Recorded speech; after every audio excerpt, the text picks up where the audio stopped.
At 17 seconds after 8:15, on the clear, bright morning of August 6, 1945, an atomic bomb was dropped on Hiroshima, Japan.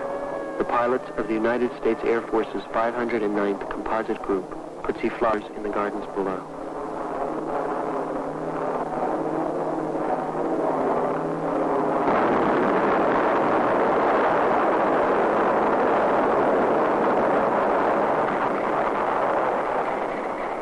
The bomb weighed 9,000 pounds and was as powerful as 12,500 tons of TNT. The bomb exploded within 100 feet of the target. The fireball was 18,000 feet across. The temperature at the center of the fireball was as hot as the surface of the sun. Near the center, people became nothing.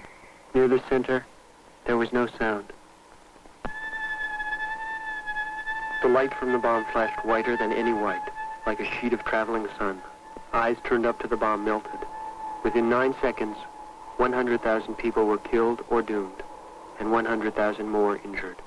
Within 9 seconds, the city caught fire. Asphalt and steel burned like paper. Then the day grew black with smoke and dust. Over the city rose a cloud of smoke 40,000 feet high. 2 hours later, drops of black rain, the size of marbles, began to fall.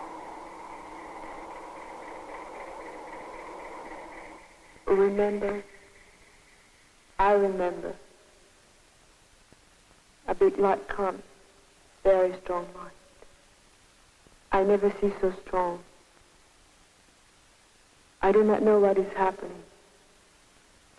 My friend, she and I are always together, but I could not find her.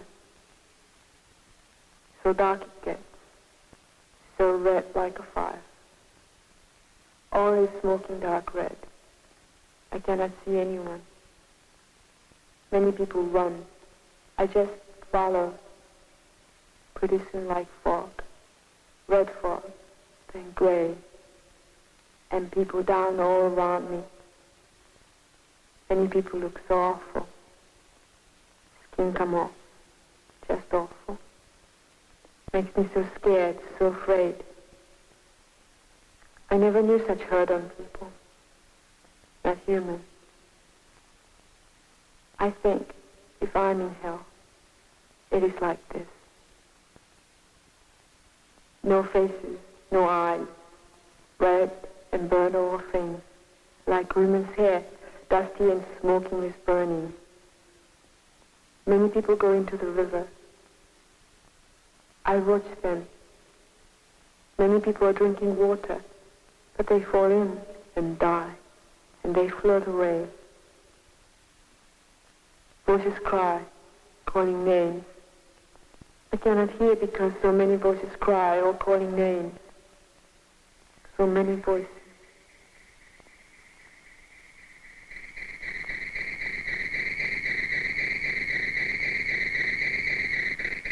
The light from the bomb created permanent shadows, burned into wood, and etched onto stone. Leaves, flowers, and men disappeared, but their shadows remained.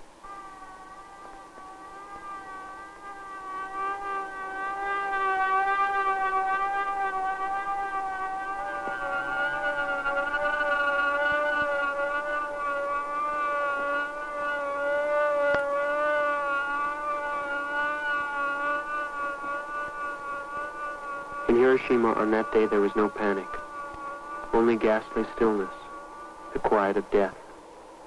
People moved slowly along the roads, like ghosts covered with dust and ash, and fell dead as they walked. By the river, people lay bleeding from their faces or hands, and died without weeping. People trapped under fallen houses called patiently, meekly, "Help, if I may ask."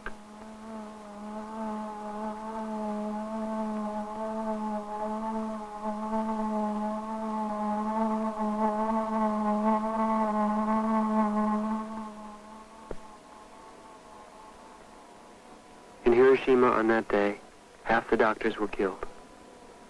At the hospitals, between 3,000 and 10,000 people came each day for help. And each day, 2,000 of them died. They were buried together because they were too many to bury separately.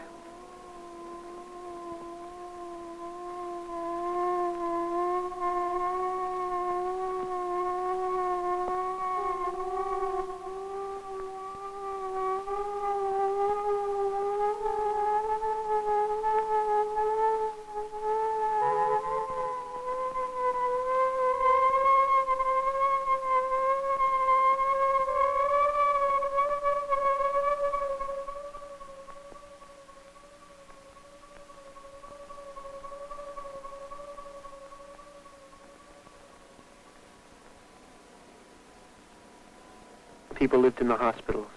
They had no other place to go. The center of Hiroshima was a reddish-brown scar 4 miles square. Between fallen buildings lay crumpled bicycles and shells of streetcars, halted in mid-motion. On piles of rubble and ash, children placed handwritten signs. Sister, where are you?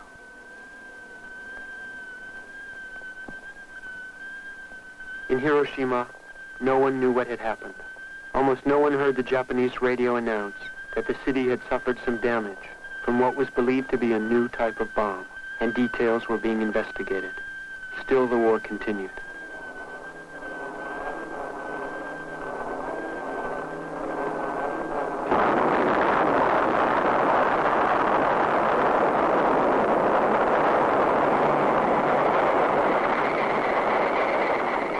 Three days later, on August 9th, 1945, on a hot summer morning, calm, bright, and windless, at 2 minutes after 11 o'clock, another atomic bomb was dropped on Nagasaki, Japan. The descent lasted 40 seconds. The bomb exploded several miles from the target. In a single instant, 50,000 people died. Near the center, there was no sound.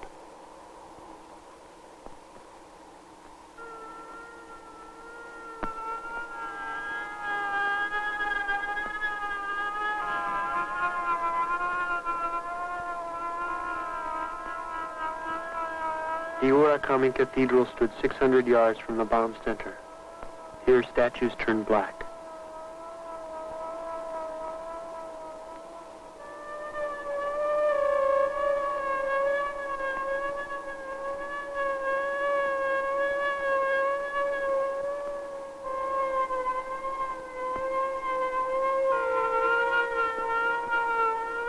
The Mitsubishi factory stood 900 yards from the center.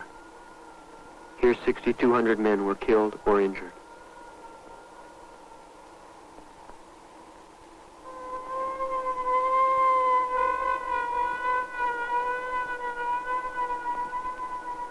The medical college stood 600 yards from the center.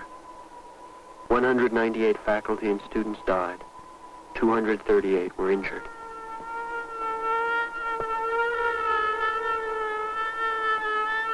The Nagasaki Penitentiary stood 300 yards from the center. 140 prisoners died in their cells.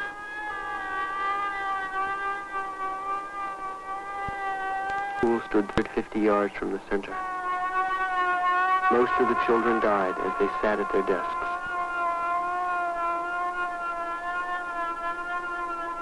"650 yards from the center, trolley cars blew off their tracks. Passengers began to scream, and then the cars ignited and burned.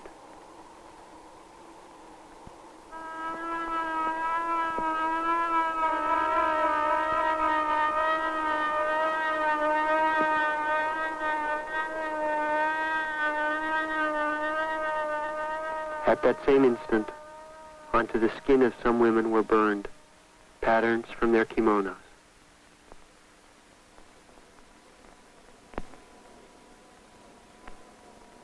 On the 8th day after the bombing of Hiroshima, on the 5th day after the bombing of Nagasaki, the war between Japan and the United States ended. It was August 14th. On the 12th day, wounds that had not healed began to open wider. And on the 14th day, as they stood before their mirrors, women saw their hair come out in handfuls in their combs.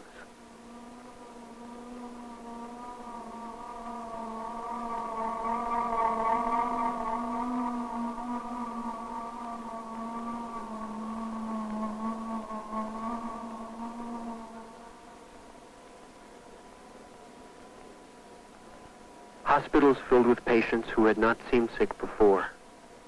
They were vomiting, bleeding from the gums, and purple spots appeared on their skin. Some could not be touched because their skin slipped off in huge, glove-like pieces. At first they were quarantined, considered victims of a mysterious infectious disease. Gradually, it was understood that the disease was radiation sickness, and these people the special victims of the atomic bomb.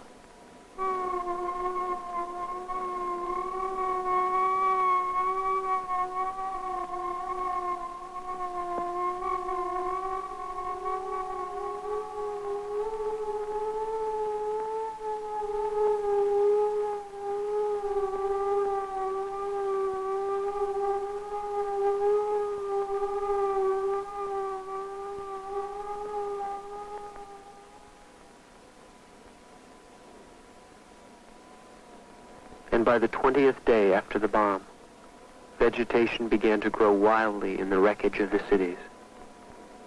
From charred remnants of plants, lush green weeds and wildflowers sprung again, madly, in extraordinary regeneration, stimulated by atomic radiation. And as people died of radiation sickness, the cities were blanketed with flowers.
Watching the first atomic test, Robert Oppenheimer, one of the inventors of the bomb, said, I knew the world would not be the same.